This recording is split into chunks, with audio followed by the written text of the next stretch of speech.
Eu sei que muita gente morre de medo de blitz, principalmente aquelas pessoas que têm dificuldade com noção de espaço. O maior pavor delas é chegar próximo da blitz e passar por cima dos cones. Já pensou o que iria acontecer numa situação dessas?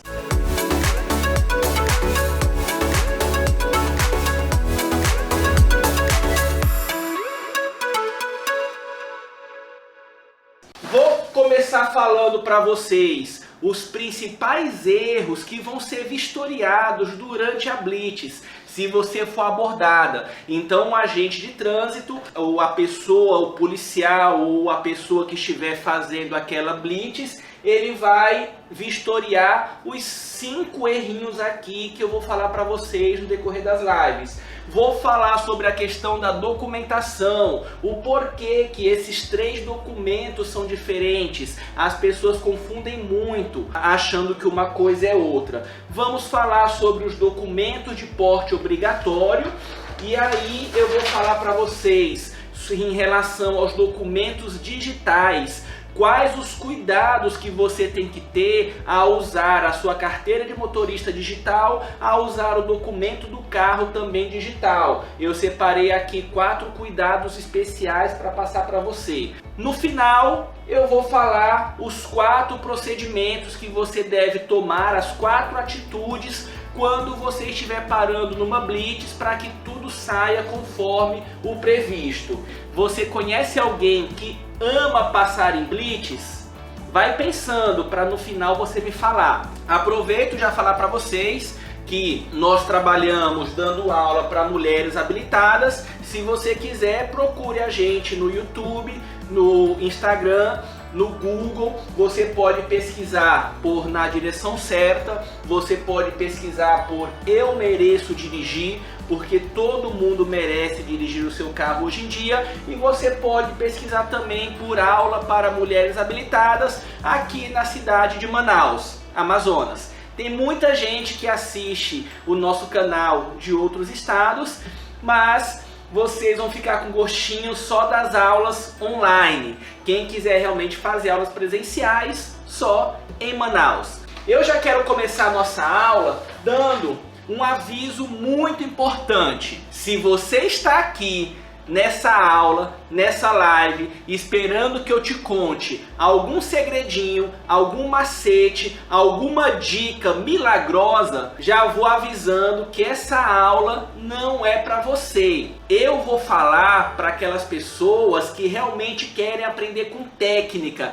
aquelas pessoas que querem se aprofundar um pouco mais no conhecimento, aquelas pessoas que querem estar preparadas para qualquer situação e não apenas para aquilo que ela foi adestrada a fazer, para aquilo que ela foi treinada, para aquele carro cheio de marcação. Eu já quero falar isso logo de imediato, porque tem muita gente que começa assistindo a live achando que vai encontrar o segredo milagroso, que vai encontrar a fórmula misteriosa, mas não é nada disso.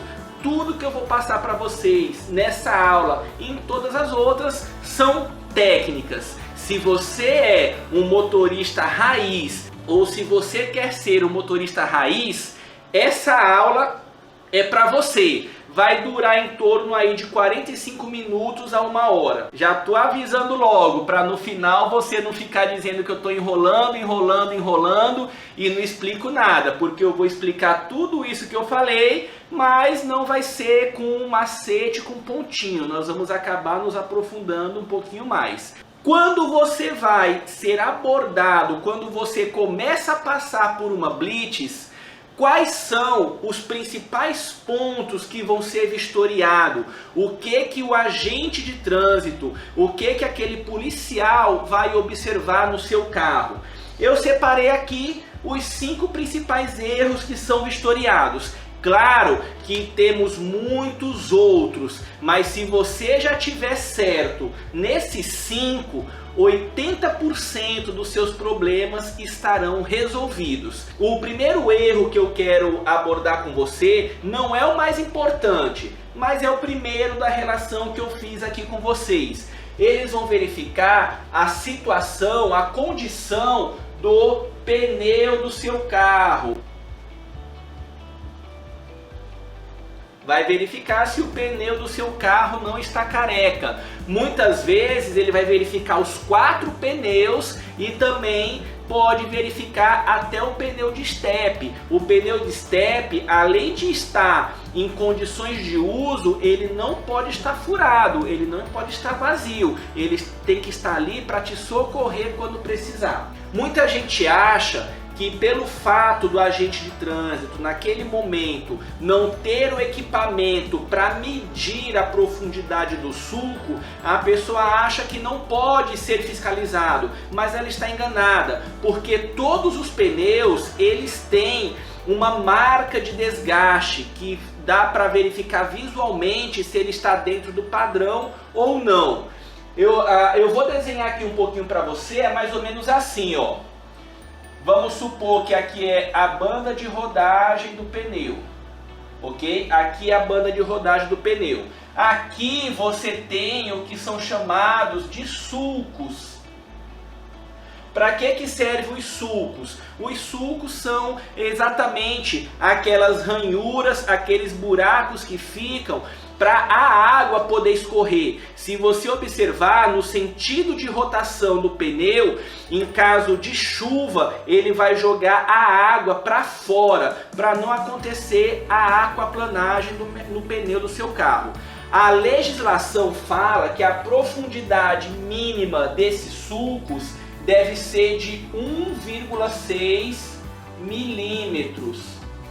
1,6 milímetros. Só que muitas vezes você não mede, mas lá dentro do pneu, entre esses sulcos, você pode observar que ele vai ter uma marquinha mais ou menos como eu pintei aqui de vermelho, ó. Tá vendo? E isso é a marca de desgaste. Você pode observar, à medida que o pneu vai se desgastando, até chegar nessa marca de desgaste. Então, visualmente, dá para saber quando está com 1,6 milímetro de desgaste. Também pode ser observado as luzes do veículo. Se o seu veículo não está com as luzes queimadas.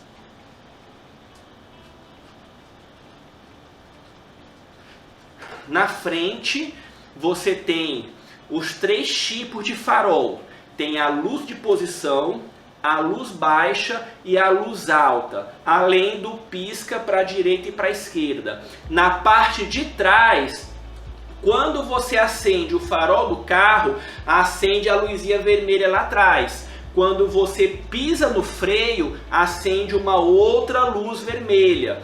Quando você engata a marcha ré também tem uma luz branca. E muita gente esquece que precisa ter a luz de placa. A luz de placa ela é obrigatória. Se você for parado numa blitz à noite e a luz de placa não estiver funcionando, você terá problemas nessa blitz.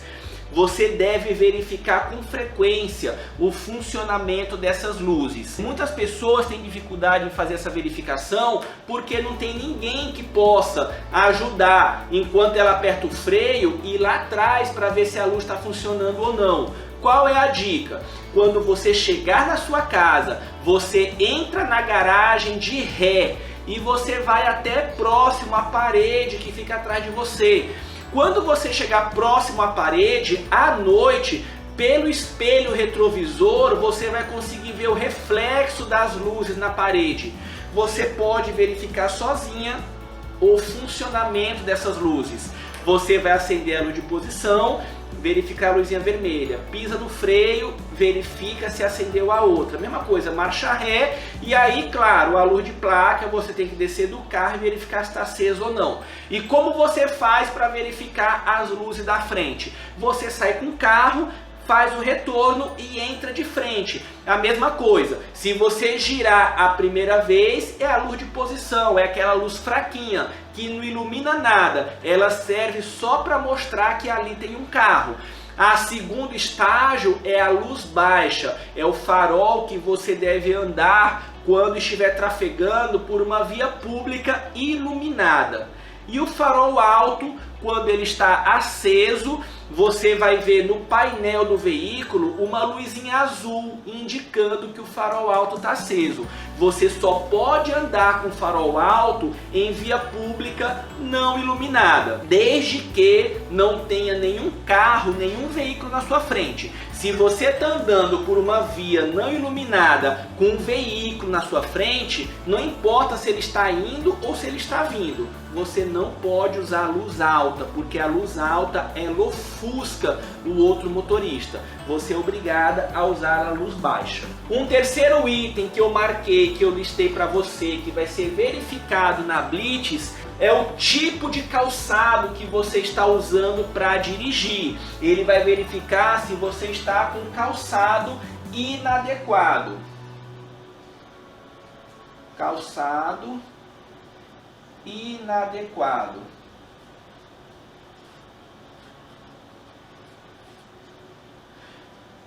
Gente, o calçado é importante para você poder ter um atrito maior entre o seu pé e os pedais. Muita gente fala que não consegue dirigir calçado porque precisa sentir os pedais. Sinceramente, isso é mais uma desculpa do que realmente falta de sensibilidade. Você fica tão apegada a uma determinada situação que você não cria o hábito de mudar para uma outra situação. E aí o que acontece? Quando você só dirige descalça, o teu pé ele pode escorregar do pedal e você não vai conseguir parar o carro quando precisar. Essa questão de você sentir o pedal é uma questão de hábito, uma questão de costume. Como na autoescola, no primeiro dia de aula, você fez a aula descalça e todos os outros dias você também fez descalça, então dirigir descalça dá uma segurança maior. E aí você vai se apoiar no fato de que você sente melhor o pedal. Sabia que você não precisa sentir o pedal para dirigir? Não precisa. Você pode dirigir com uma bota de aço. Por quê? O controle do pedal não é no pé. O controle do pedal é na musculatura da perna. Você precisa criar o hábito para você adquirir uma memória muscular. Você não precisa estar olhando, você não precisa sentir para você saber qual é a posição. A mesma coisa da alavanca de marcha. Quando você vai trocar marcha, você não precisa olhar para a marcha para saber onde que é a primeira, onde é que é a segunda, onde é que é a terceira. Você já criou uma memória muscular no seu braço. Você também precisa desenvolver essa memória muscular na sua perna esquerda, para você nem precisar sentir o que você movimenta com a perna, você já saber se é o suficiente ou não. Se você quer dirigir descalça, não tem problema. Dirigir descalça não é infração de trânsito, mas é um pouco mais perigoso do que dirigir calçado. Então você vai dirigir descalça, mas não fala que é para poder sentir melhor o pedal. Porque não é isso, você ouve tanta gente falar sobre isso que acaba repetindo a mesma coisa. Em relação ao calçado, se você optar em dirigir calçado, claro que necessita de uma adaptação, mas você precisa estar ciente que não é qualquer tipo de calçado. A legislação fala que o calçado adequado para dirigir tem que ser um calçado que se firme nos pés e que não tenha salto. Se você vai dirigir de chinelo, você não pode dirigir, porque ele tem que prender o calcanhar. Se você vai dirigir com aquele sapato de plataforma, ele não tem só o salto, todo o solado dele é um salto bem grandão. Você também não pode, tem que ser um sapato fechado, ou pode ser até uma daquelas sandálias que prende bastante o calcanhar, mas que o solado não seja tão grosso e que não tenha salto. É muito mais seguro. A borracha do calçado, em contato com a borracha do pedal, o risco do seu pé escorregar é muito menor.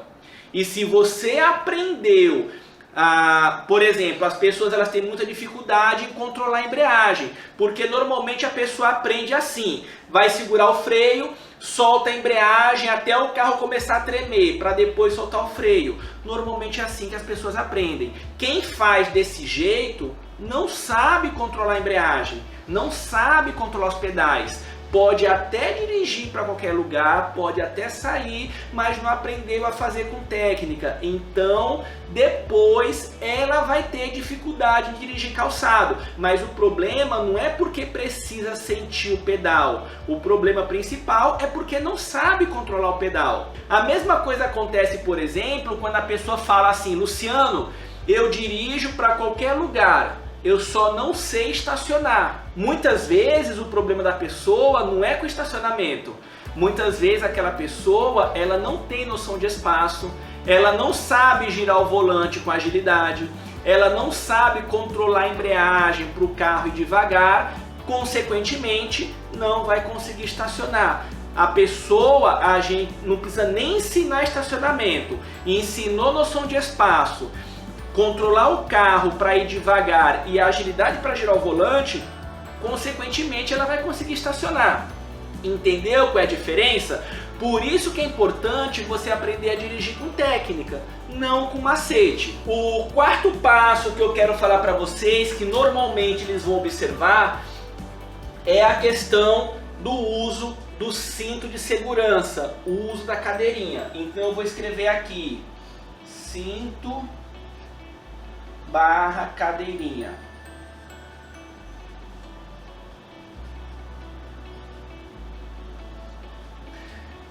É o tipo de coisa que você precisa usar, não é para se livrar da multa. Você precisa usar para você não se machucar em caso de acidente. Você precisa usar o cinto, você precisa usar a cadeirinha como um hábito.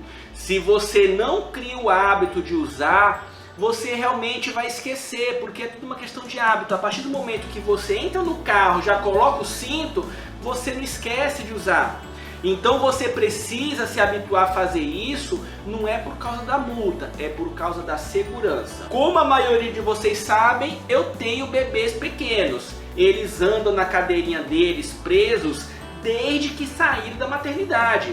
Eles saíram da maternidade, já vieram para casa na cadeirinha. Eu tenho foto deles na cadeirinha no primeiro dia. Se você não ensina aos seus filhos o que é o certo desde a primeira vez, ele vai crescer e depois não vai fazer aquilo que é correto.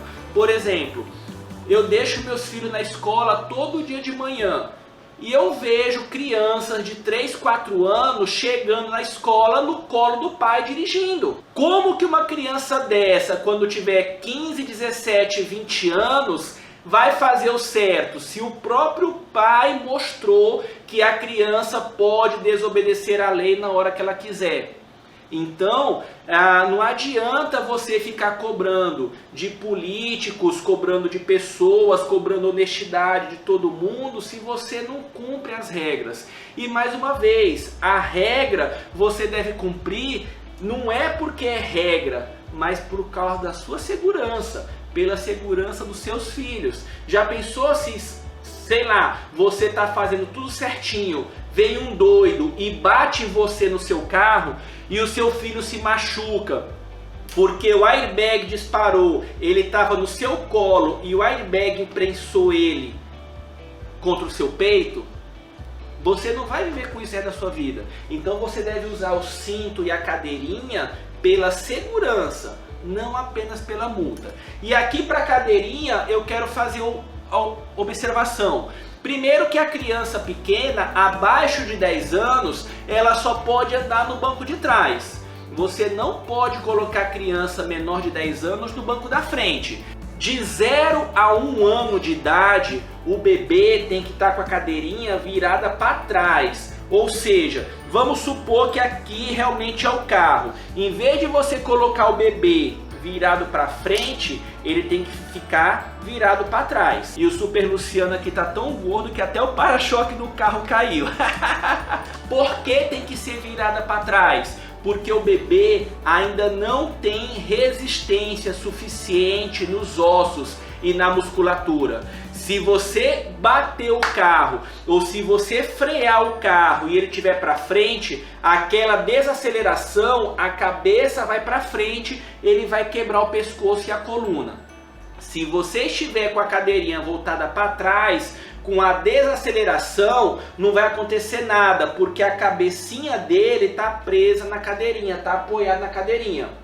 A partir de 1 ano de idade, aí você pode virar a cadeirinha para frente e andar normalmente sempre no banco de trás. Você vai andar com ele na cadeirinha até os 4 anos, 4 anos e meio. De 4 anos até os 7 anos, você vai usar o assento de elevação, não precisa mais de cadeirinha. Só que a criança, ela é pequena ainda, se ela sentar no banco de trás e passar o cinto não vai ficar no ombro, ele vai ficar aqui sufocando o pescoço. Então ele precisa de um assento de elevação para poder o cinto passar aqui na diagonal normalmente. E aí muita gente pergunta, Luciano, eu posso colocar uma almofada para o meu filho sentar em cima ao invés do assento de elevação?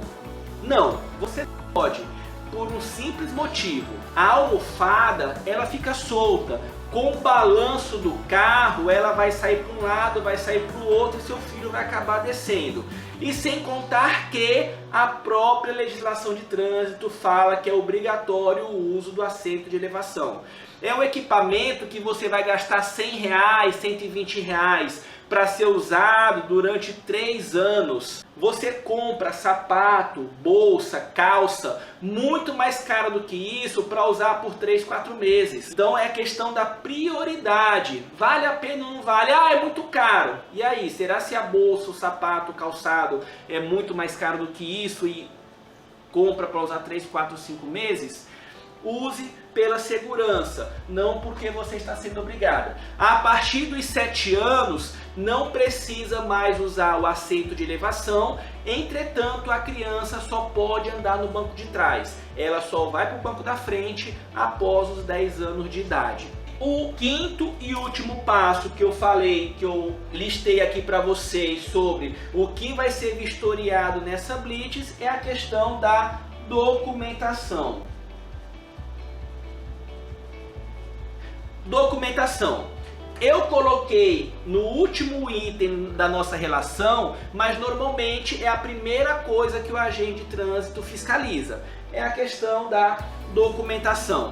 Ele vai verificar o seu documento, vai verificar o documento do veículo. E aí eu já quero entrar no próximo tópico, mostrar para vocês a diferença entre os tipos de documentação. Esse documento aqui é o que eles chamam de documento de rodar. É o CRLV. O que significa isso? Certificado de Registro e Licenciamento de Veículo. É esse documento que vai mostrar se o seu carro está em dias, se está com IPVA pago, se está todo regularizado. CRLV.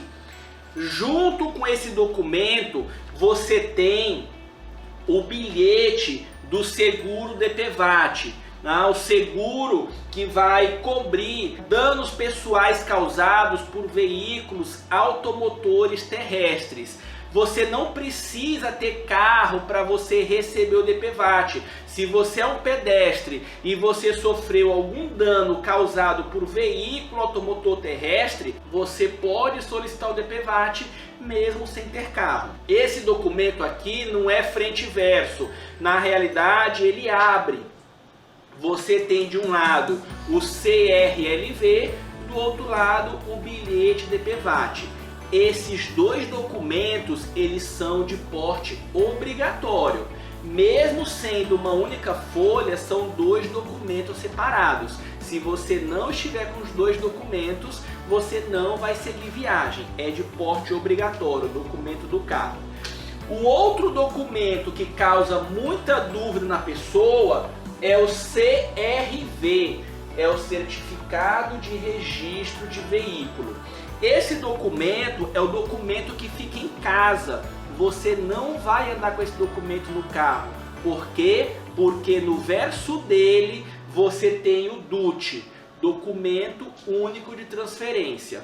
Normalmente as pessoas se referem a esses dois documentos como DUT. É um documento frente e verso, é uma folha só, frente e verso.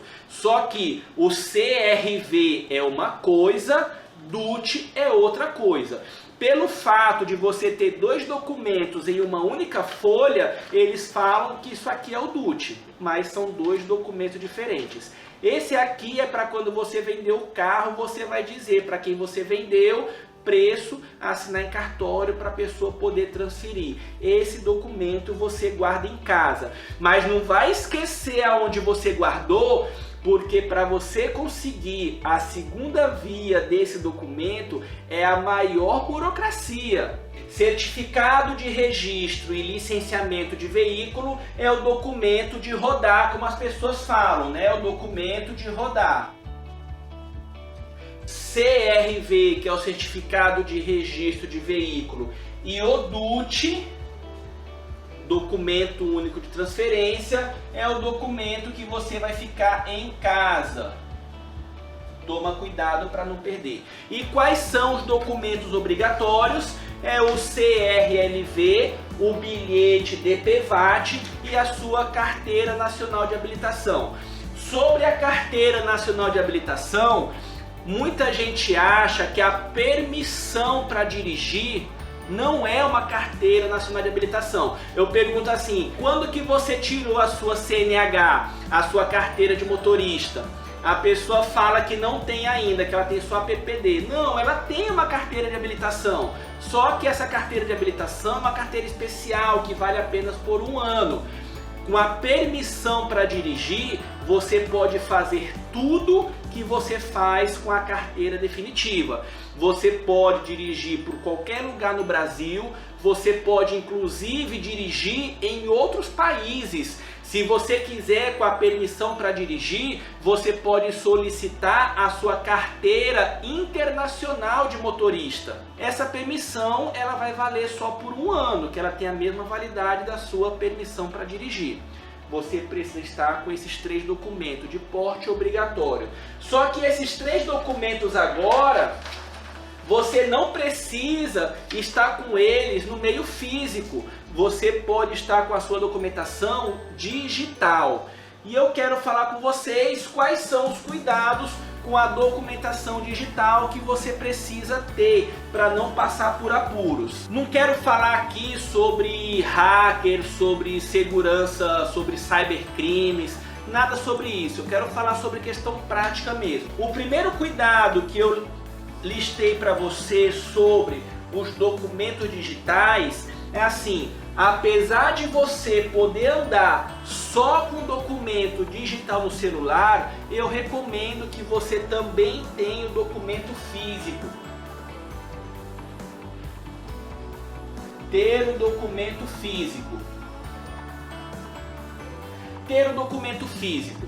Por que isso é importante? Vai saber se por algum motivo o teu celular trava, o aplicativo some, aparece um vírus, na hora que você vai entregar o celular para o guarda, o celular cai no chão, quebra, tudo pode acontecer. E você não pode dar margem para o azar, você não pode estar sujeito a situações que podem sair do controle. É você que tem que estar no controle da sua vida. Apesar de você ter o documento digital, eu sugiro que você mantenha uma cópia física dele também. Já pensou, você para numa Blitz, tá lá com o seu iPhone ultra mega hiper top que você pagou 15 mil reais, na hora que você vai mostrar para o guarda, o telefone cai no chão e quebra todinho, você vai morrer 2 vezes, primeiro pelo iPhone, depois pela multa. Mas é uma coisa que pode acontecer. Mantenha uma cópia física do documento, além do digital. Não só do documento do carro,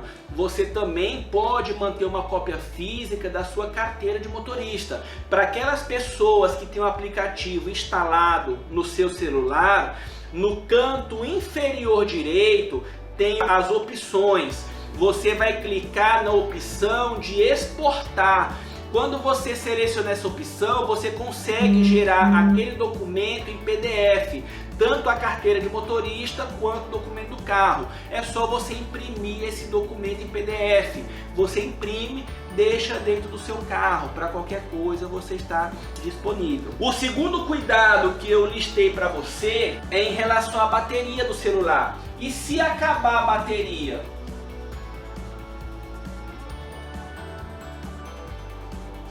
E se acabar a bateria do celular? Você não vai ter como mostrar o documento. E se acabar a bateria do celular e você não tiver o documento impresso, a legislação fala que se o agente de trânsito naquele momento tiver meios de fazer uma consulta online, tanto no seu CPF quanto na placa do carro, para ver se está tudo regularizado, ele faz essa consulta e te libera. Mas da mesma forma, não vai dar chance para o azar. Não vai ficar dependendo de outra pessoa. Você tem que fazer a sua parte para não depender de ninguém. Se você mantém o documento físico, se acabar a bateria, você mostra o documento físico. Se acontecer tudo que você puder, que você nunca imaginou que ia acontecer, aquele dia que você está com o pé esquerdo, você ainda pode pedir para o agente de trânsito fazer a consulta online. Mas se ele não tiver como consultar, você vai ser autuada por não portar os documentos de porte obrigatório.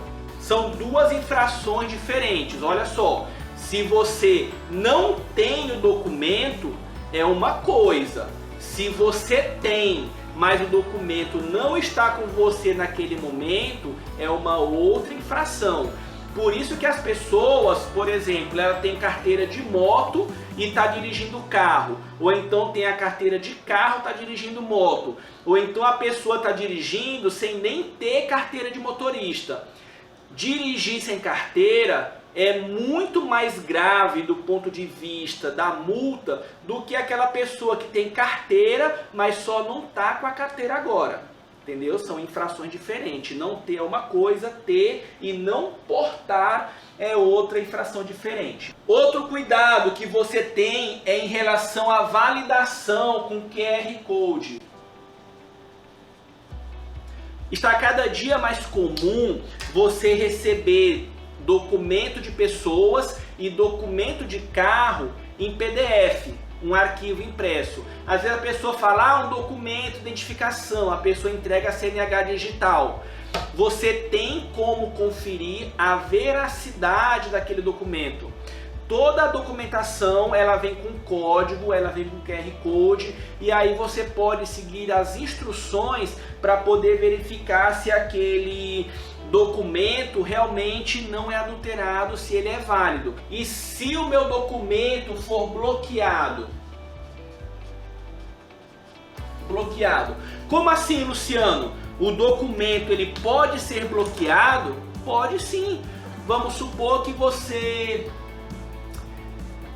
cometeu uma infração, que essa infração acarrete a suspensão do direito de dirigir. Antigamente, com a carteira física, você ia receber um comunicado, ou então quando você fosse renovar a carteira, o Detran ia ficar com a tua carteira de motorista para você cumprir o prazo de suspensão. Agora, com a carteira digital, se você teve habilitação suspensa hoje, amanhã ela já está bloqueada no teu telefone. Você não vai mais conseguir usar a tua carteira de motorista. A mesma coisa é o carro.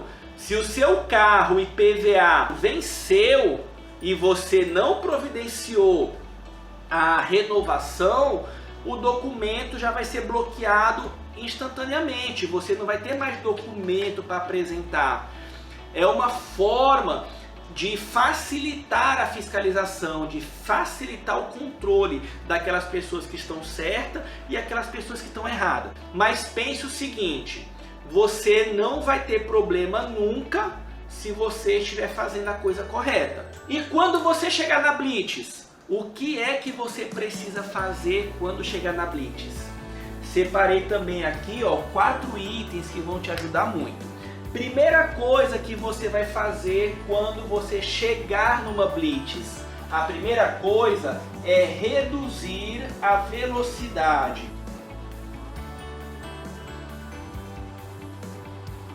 Você é obrigado a reduzir a velocidade. Você não pode passar com tudo na blitz. Mesmo porque normalmente a blitz eles colocam um bocado de cone lá. Você não vai conseguir passar naqueles cones se você não reduzir a velocidade. Isso é obrigatório por lei. Agora, uma dica, uma sugestão que eu posso dar para você, que é o segundo item.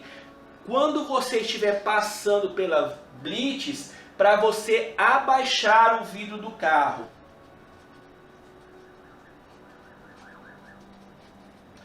Por que, Luciano, que eu devo abaixar o vidro dos carros? Aqui em Manaus, a grande maioria das pessoas tem insufilme no carro.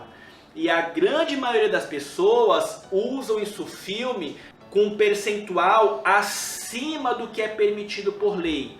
Ou seja, se você for parar numa blitz, o fiscal ele poderia lhe autuar por andar com isso filme diferente do que manda a lei. Eu não vejo acontecer isso por aqui. É muito comum você ver os carros andando aí com isso filme 100%, tudo escuro, ok? Então se você está com o teu carro com isso filme bem escuro, pelo menos abaixe os vidros para ajudar o fiscal ver que você está lá dentro, para ver o que está acontecendo lá dentro. Crie isso, um hábito, você vai ajudar bastante dessa forma. Quem não deve, não teme. Faça para facilitar, para poder ver quem está dentro. Se você estiver dirigindo à noite, se a blitz for à noite, além de abaixar o vidro, você acenda a luz interna. Acender a luz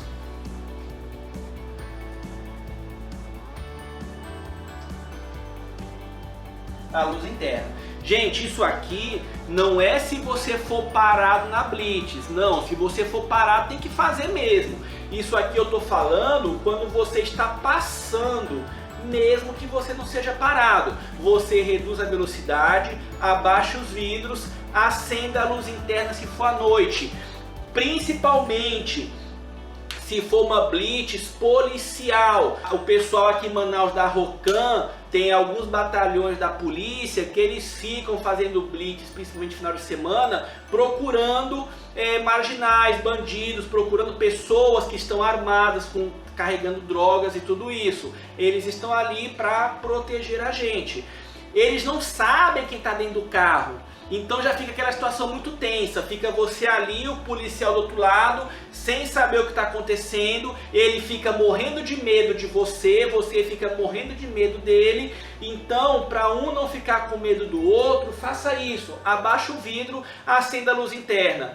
E se você for parado nessa blitz policial, aí entra aqui a quarta sugestão. A pessoa, como eu falei para você, ela está procurando bandido, ela está fazendo uma blitz procurando carro roubado, moto roubada. Normalmente está um ambiente muito tenso, porque aquele policial, qualquer hora, ele pode levar um tiro, pode ter alguém no carro, ele não sabe. Você foi parado, a quarta dica, avisar o que você vai fazer.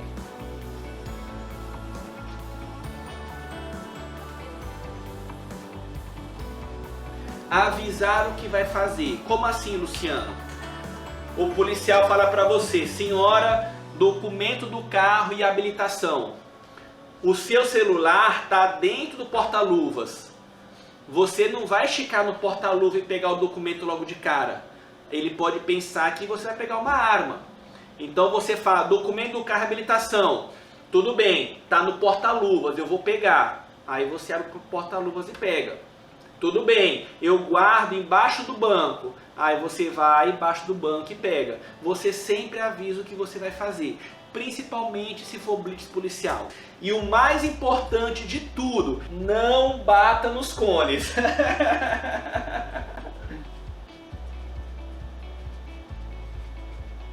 Já pensou você tá na blitz, na hora de sair, você sai derrubando os cones tudinho? é muito importante saber controle de embreagem, noção de espaço para você não ter essa dificuldade. Bem, gente, por hoje é isso que eu tenho para passar para vocês. Na próxima quinta-feira, às 22 horas, eu volto com mais conteúdo, especialmente para você, que é o motorista raiz e conseguiu ficar comigo até agora no final da nossa live.